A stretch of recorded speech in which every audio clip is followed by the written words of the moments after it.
So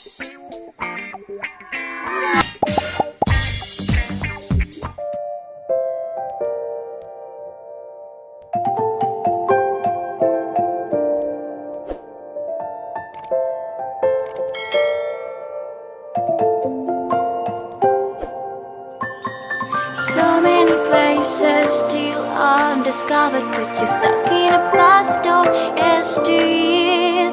Forget all the problems just for the moment that is not